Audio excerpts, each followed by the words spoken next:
আজকে শুক্রবার কি রান্না করব চলুন দেখবেন। আজকে রান্না করব পোয়া মাছ এবং পটল ভাজি।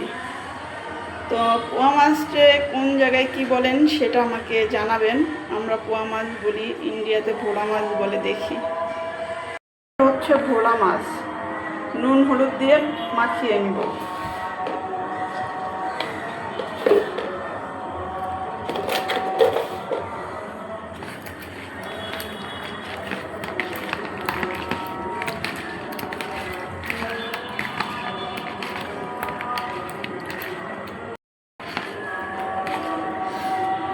রান্না করব পটল ভাজা, পটলের খোসা ভাজি।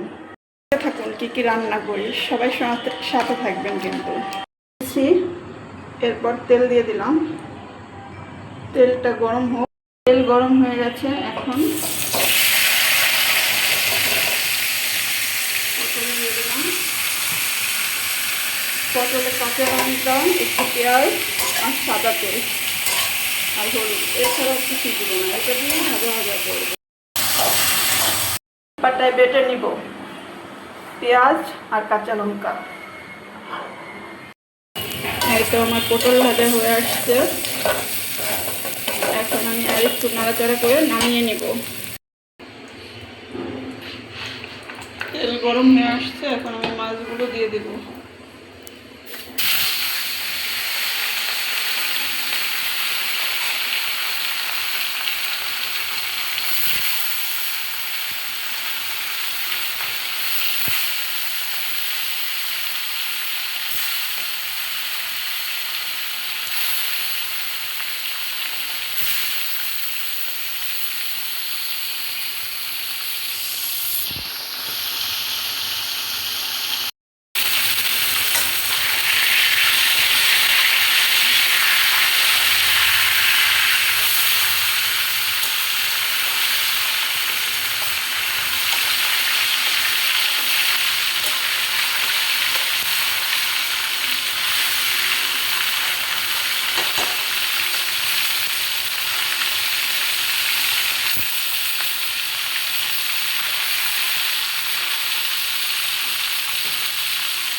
মাছগুলো ভাজা ভাজা হয়ে আসছে, এখন আমি মশলাগুলো এর ভিতরে দিয়ে দেবো।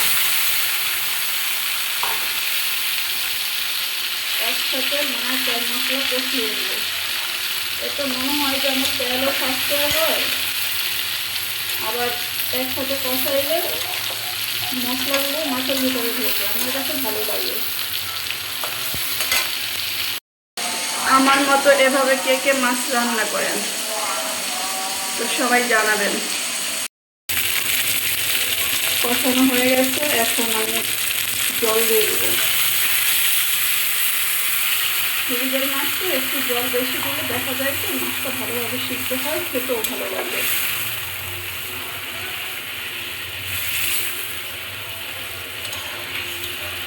দেখুন কালারটা কত সুন্দর আসছে, শুধু কাঁচা লঙ্কার কালার, তাতেই কত সুন্দর। কাঁচা লঙ্কা, জিরা বাটা আর হচ্ছে পেঁয়াজ বাটা, এটা দিয়ে মাছটা রান্না হলো। মাছ হয়ে গেছে, এখন আমরা নামিয়ে নেব।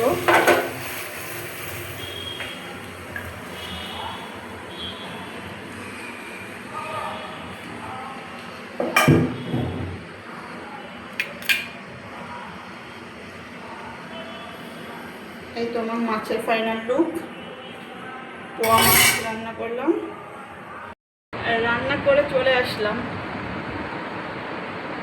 তো সবাই ভালো থাকবেন, সুস্থ থাকবেন। আর বেশি বড় করে ভিডিও করতে পারি না সময়ের অভাবে, এখন অনেক কাজ আছে, স্নান করব তারপর খাওয়া দাওয়া করব। তো সবাই ভালো থাকুন, টাটা।